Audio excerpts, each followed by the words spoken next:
7 বছর করতে চাও নাকি 3 বছরেই থেকে যাবে? 4 বছরও কিন্তু হবে না, তার জন্য খেতে হবে না, না না। হুম, পুরোটা খেতে হবে, ভাতও খেতে হবে, শুধু ডিমটা এই যে 1 ঘন্টা ধরে খাওয়াচ্ছি বন্ধুরা। দেখো, ও পোলিও খাবে না বলে ও 7 বছর করতে চায় নিজেকে। তা 7 বছর হতে গেলে কি করতে হবে? খেতে হবে তো।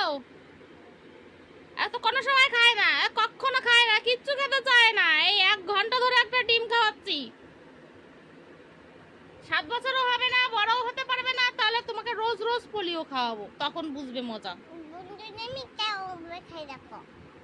হ্যাঁ, দেখো দেখো বন্ধুরা, এই যে খাওয়া শিখেছে, শিখছে, দেখো কত সুন্দর করে খাচ্ছে। ওই সীতা 7 বছর তাড়াতাড়ি হয়ে যাবে, কি মজা। এই দেখো, তোমার তো এখনো 4 বছরই হয়নি।